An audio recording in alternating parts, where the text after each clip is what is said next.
नमस्ते विद्यार्थियों, मेरे YouTube चैनल पर आप सभी का हार्दिक स्वागत है। जैसा कि विद्यार्थियों आप देख रहे हैं, कक्षा 12th के लिए हिंदी अनिवार्य में कुंवर नारायण पर आधारित है अपना वीडियो। और इसमें हम चर्चा करेंगे कुंवर नारायण पर, उनकी रचना, महत्वपूर्ण और उनके जीवन के बारे में, व्यक्तित्व एवं कर्तृत्व के बारे में। तो जुड़े रहे वीडियो के अंत तक। इसमें देखो, आधुनिक हिंदी में नागर संवेदना के प्रमुख माने जाने वाले कवि हैं कुंवर नारायण। और इनका बात करें जन्म, तो सबसे पहले 1927 में इनका जन्म हुआ था, फैजाबाद, यूपी, उत्तर प्रदेश में। तो विद्यार्थियों, उसके बाद में देखो, इनके व्यक्तित्व के बारे में बात करें तो इन्होंने पढ़ाई लखनऊ में की थी। लखनऊ विश्वविद्यालय से ही इन्होंने एमए किया था। और एमए करने के बाद आगे के जीवन के बारे में इनकी चर्चा करें विद्यार्थियों, तो इन्होंने एक पत्रिका का संपादन भी किया था, युग चेतना, जो आपको पता होगी। युग चेतना पत्रिका इन्होंने चलाई थी खुद। उसके बाद में इनके जीवन की और चर्चा करें, देखें तो ये यायावरी प्रवृत्ति के व्यक्ति थे, धनी थे। यायावरी का अर्थ होता है घुमक्कड़ प्रवृत्ति, यानी घूमने फिरने का बहुत ज्यादा शौक था इनको। और ज्यादातर इन्होंने जो यात्राएं की वो पोलैंड, चीन, रूस, इन देशों की यात्राएं की थी। इस वजह से ये यायावर प्रवृत्ति के माने जाते हैं विद्यार्थियों। कुछ इनकी महत्वपूर्ण काव्य संग्रह की बात करें तो 4 प्रमुख इनके काव्य संग्रह है, जिसमें चक्रव्यूह, परिवेश, हम तुम, अपने सामने कोई दूसरा नहीं, और चौथी है इन दिनों। तो इन दिनों काव्य संग्रह से ही अपने 2 कविताएं भी अपने पाठ्य पुस्तक में दी हुई है, जो आपको पता होगा। एक तो है कविता के बहाने, और दूसरी रचना है बात सीधी थी पर भाषा के चक्कर में पूरी उलझ गई। तो ये है। और उसी से संबंधित एक प्रश्न भी है जिस पर हम चर्चा करेंगे आगे। यहाँ पर एक और इन्होंने रचना लिखी, आत्मजयी रचना लिखी, जो प्रबंध काव्य था, बहुत महत्वपूर्ण काव्य रचना थी उस समय की। तो विद्यार्थियों, ये इनका आपको यदि कवि परिचय पूछा जाए, इनका व्यक्तित्व कर्तृत्व पूछा जाए, तो ये महत्वपूर्ण बातें आप जरूर लिखना उसमें, तो आपके लिए अच्छा एक कवि परिचय हो जाएगा। अब हम आगे और देखो चर्चा करें इनके इस पाठ से संबंधित। तो एक प्रश्न मैंने यहाँ लिखा है, देखो, आखिर वही हुआ जिसका मुझे डर था। आखिर वही क्या हुआ जिसको कवि का डर था? तो इस प्रश्न का विद्यार्थियों उत्तर है कि कवि भाषा के चक्कर में इतना उलझ गए कि एक सीधा और सहज सरल अर्थ निकालना चाहते थे, लेकिन वो सहज अर्थ भी खत्म हो गया और भाषा व्यर्थ में, बेकार में घूमने लगी।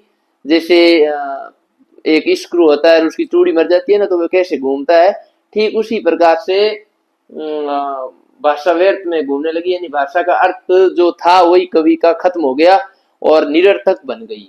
तो ये वही डर था कि कहीं भाषा को सुधारने के चक्कर में भाषा बिगड़ न जाए, और ये बात सीधी थी पर उससे प्रश्न लिया गया है।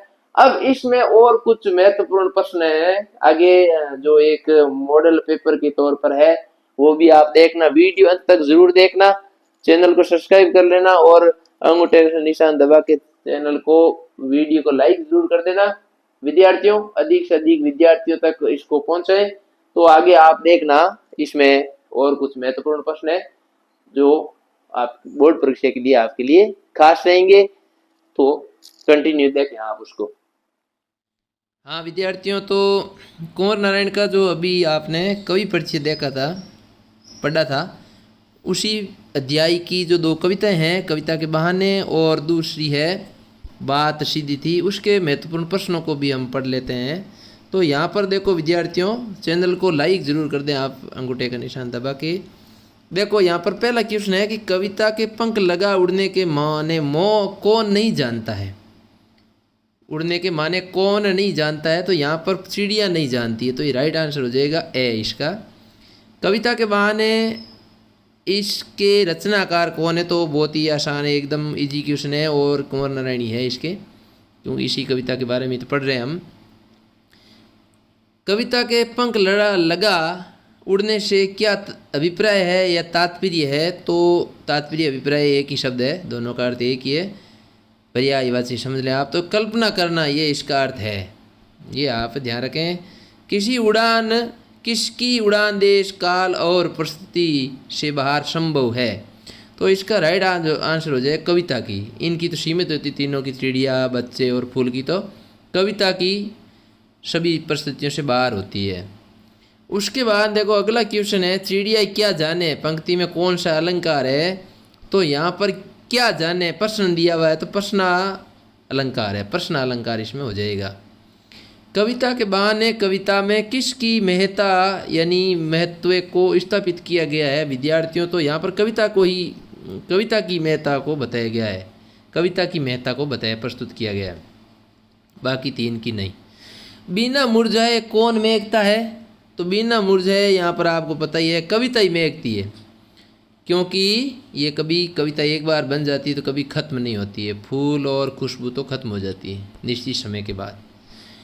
फूल की अंतिम परिणति क्या होती है विद्यार्थियों, तो वो मुरझा जाता है। एक बार तो खिलता है लेकिन बाद में फूल धरती पर गिर के मुरझा जाता है, ख़त्म हो जाता है।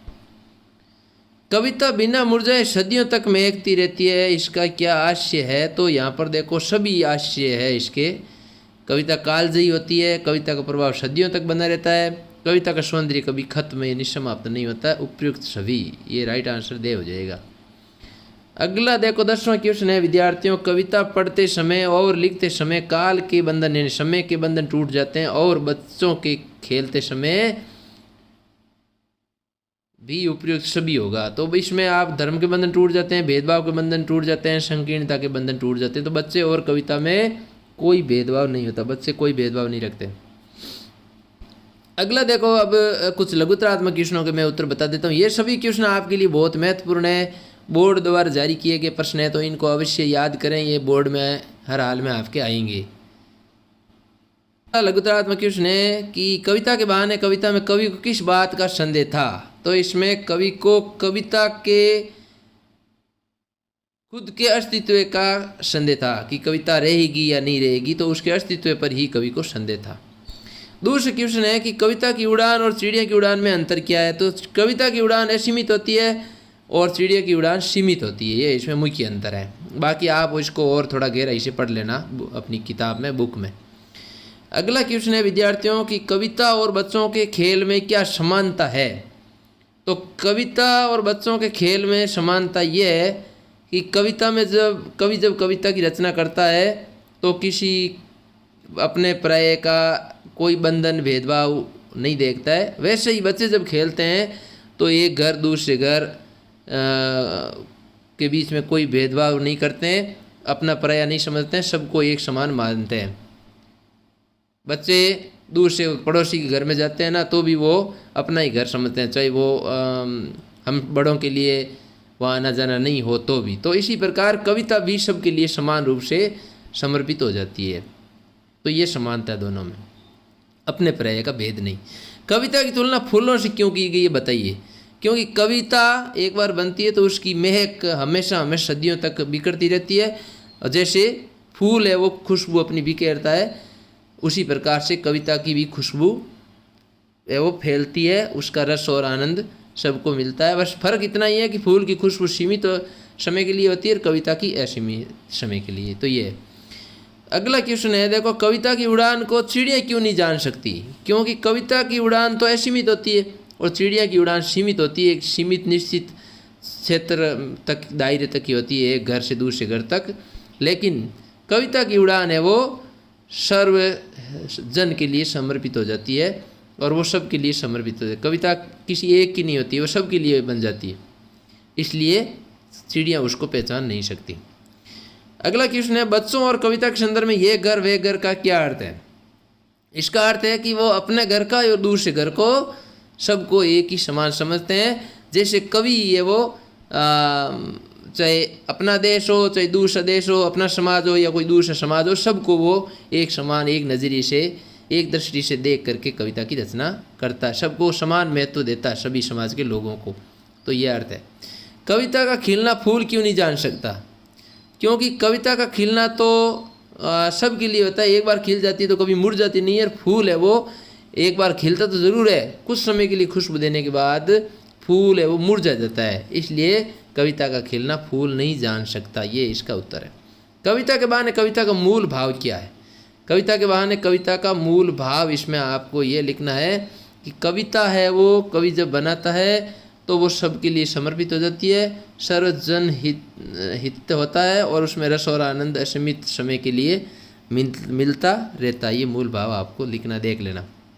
और आप गहराई से कविता के संदर्भ बिना मुरझाए मेघने का मायने क्या है? यानी कि कविता एक बार बन जाती है तो कभी मुरझाती नहीं है। यानी कविता की रचना होने के बाद कभी वो कविता खत्म नहीं होती है।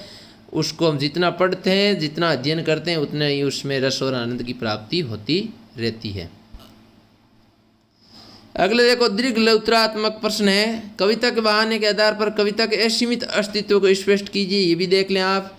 दूसरा क्वेश्चन है, देखो महत्वपूर्ण है। बच्चों की उछल कूद, सब घर एक कर देना, कवि का कविता लिखना, दोनों में क्या समानता है? क्योंकि बच्चे जैसे सबको एक समान समझते हैं, उसी प्रकार कवि भी सभी समाज के लोगों को एक समान ही समझता है। तो ऐसा इसका उत्तर आपको लिखना है। कविता की तुलना बच्चों के खेल से क्यों की गई? कि बच्चे जब खेलते हैं तो किसी को अपना पराया नहीं समझते, सब उनके लिए समान होते हैं। और कवि भी जब कविता की रचना करता है, शब्दों में उसको पिरोता है, तो सबको समान दृष्टि से देख करके वह सभी की भावनाओं को उसमें प्रस्तुत करता है। यह कवि कुंवर नारायण का कवि परिचय, ये आपको मैंने अभी शुरू में बता ही दिया था, वीडियो के शुरू में, तो उसको वहाँ से अच्छी तरह से आप याद करें, रचना वगैरह। अब इसी में आप देखो दूसरी कविता भी है, उसकी भी चर्चा कर लेते हैं। बात सीधी थी पर, तो इसमें देखो महत्वपूर्ण क्वेश्चन है। बात सीधी थी पर पहला है, कविता की रचयिता कौन है? तो कुंवर नारायण की लिखी हुई है। बात सीधी थी किसके चक्कर में टेढ़ी हो गई? तो ये बहुत आसान, भाषा के चक्कर में टेढ़ी हो गई। उपयुक्त सभी नहीं है। भाषा के क्या करने से बात और अधिक पेचीदा हो गई? तो इसमें आपको उपयुक्त सभी है। तोड़ना मरोड़ना, घुमाने फिराने, उल्टने पलटने से। कवि के कर्तव्यों को देखकर तमाशबीनों ने क्या किया? शाबाशी दी, झूठी तारीफ की, वाही की। ये बात कवि के साथ किसके समान खेल रही थी? बच्चे के समान खेल रही थी। बात की चूड़ी मर जाना कवि से, इस शब्द से, पंक्ति से, कथन से क्या तात्पर्य है? तो बात का अर्थहीन या प्रभावहीन हो जाना। कविता में किसकी सहजता की बात की गई है? तो इसमें भाषा की सहजता और सरलता की बात की गई है। बनावटी और आडंबर युक्त भाषा के प्रयोग से बात कैसी हो गई? तो इसमें बात प्रभावहीन, उद्देश्यहीन और अर्थहीन हो गई। ये इसका आपको अर्थ लिखना है, उपयुक्त सभी हो जाएगा। भाषा को सहज से बरतने का तात्पर्य क्या है? यानी भाषा को सहज और सरलता से प्रस्तुत करना, ये इसका अर्थ है। कवि के अनुसार कोई बात पेचीदा कैसे हो जाती है? जब उसको तोड़ा मरोड़ा जाता है, उलटता काट छाँट की जाती है, तो वो बात पेचीदा यानी कठिन हो जाती है, और कठिन हो जाती है। प्रशंसा का व्यक्ति पर क्या प्रभाव पड़ता है? जब झूठी प्रशंसा और वाहवाही होती है तो जो गलत होता है वो भी सही लगता है, ये प्रभाव पड़ता है। जैसा कि कवि के साथ हुआ। तमाशबीन है वो, कवि के गलत बात के भाषा के चक्कर में फंसते जाने पर भी वो तालियां बजा रहे थे, तो कवि पर असर ये उल्टा ही हुआ उसका। पेंच को खोलने और कसने का तात्पर्य क्या है? तो ये भी एक महत्वपूर्ण क्वेश्चन है। पेंच को खोलने का मतलब तो हो गया अभी भाषा का सही ढंग से अर्थ निकालना, और कसने का मतलब है कि भाषा में उसमें और अधिक चमत्कार उत्पन्न करना, जो जरूरी नहीं होता है। तो ये इसका अर्थ लिखना है। आखिरकार वही वह जिसका डर था। क्या डर था और क्या हुआ, लिखिए। तो इसका डर हुआ ये, कवि को ये डर था कि भाषा है वो अर्थहीन, प्रभावहीन और निरर्थक हो गई। जो अर्थ आना चाहिए वो अर्थ कवि को मिला नहीं। सारी मुश्किलों को धैर्य से समझे बिना कविता के अनुसार धैर्य न रखने का परिणाम क्या हुआ? परिणाम ये हुआ कि कवि को जो अर्थ वो चाह रहे थे वो अर्थ कवि को मिला नहीं, और भाषा बेकार घूमने लगी, जैसे पेंच घूमता है। कवि को पसीना आने का क्या कारण था? क्योंकि कवि को जो वो अर्थ चाह रहे थे वो अर्थ मिला नहीं, और तमाशबीनों के द्वारा झूठी उनकी प्रशंसा हो रही थी। तो इसी कारण कवि को जब अर्थ नहीं मिला तो पसीना आने लगा, और गलत कार्य पर हमेशा हमें पसीना आता ही है। बात सीधी थी, पर कविता में कवि का क्या संदेश है कि जो बात सीधी सहज ढंग से प्रस्तुत होती है, अर्थ निकलता है, उसको वैसे ही अर्थ लेना चाहिए, उसमें अधिक हमें वो प्रयोग करने की आवश्यकता नहीं है। क्या तुमने भाषा को शौल्य से बरतना कभी नहीं सीखा? इस पंक्ति में निहित व्यंग्य को स्पष्ट कीजिए। निहित व्यंग्य है कि जो सीधा सहज अर्थ निकलना लेना चाहिए वही लेना चाहिए, उसमें हमें अपनी वो मूढ़ता या मूर्खता नहीं करनी चाहिए, जैसे कि इसमें कवि ने की। तो इसमें कवि की मूढ़ता और मूर्खता पर ही व्यंग्य किया गया है। बात सीधी थी, पर कविता का प्रतिपाद्य क्या है, यानी मूल भाव। तो मूल भाव है कि भी सीधा सहज अर्थ ही लेना चाहिए हमें हमेशा, उसमें अधिक हमें प्रयोग और जो है वो कलाकारी या कौशल दिखाने की ज़रूरत नहीं समझनी चाहिए। दीर्घ उत्तरात्मक प्रश्न है, बात और भाषा परस्पर जुड़े होते हैं, किंतु कभी कभी भाषा के चक्कर में बात टेढ़ी हो जाती है, कैसे स्पष्ट कीजिए? तो इसमें आप लिखना है कि जैसे कवि ने उसमें सीधा अर्थ निकला, लेकिन शब्दों को इधर उधर किया, काट छांट की, तोड़ा मरोड़ा, तो हमने देखा कि फिर किस तरीके से कवि उसमें उलझते गए, और फिर तमाशबीन दर्शक लोग जो थे वो भी उनकी झूठी तालियां बजा रहे थे, प्रशंसा कर रहे थे। तो और इसके अंत में कारण ये हुआ कि भाषा निरर्थक हो गई, अर्थहीन हो गई, और कवि उसमें उलझते ही गए और अधिक अर्थ पेचीदा होता गया। कविता में कवि भाषा के विषय पर व्यंग्य करके क्या सिद्ध करना चाहते हैं? कवि यहाँ पर व्यंग्य करके ये सिद्ध करना चाहते हैं कि हमें अधिक प्रयोग नहीं करना चाहिए, बस सीधा सीधा अर्थ जो है वही लेना चाहिए, ऐसा इसका उत्तर होगा। आप थोड़ा और अधिक बुक को पढ़ के देख लें। तो ये है विद्यार्थियों, इसके पूरे अध्याय का कुंवर नारायण की दोनों कविताओं पर हमने अध्ययन कर लिया है, और उनका कवि परिचय भी मैंने बता दिया है। तो अच्छी तरह से इस पूरे पाठ को आप कंप्लीट करें और याद करें। वीडियो अंत तक देखने के लिए आप सभी का बहुत बहुत धन्यवाद, शुक्रिया। मिलते हैं एक और नए वीडियो के साथ, अब तक के लिए जय हिंद जय भारत। थैंक यू साथियों।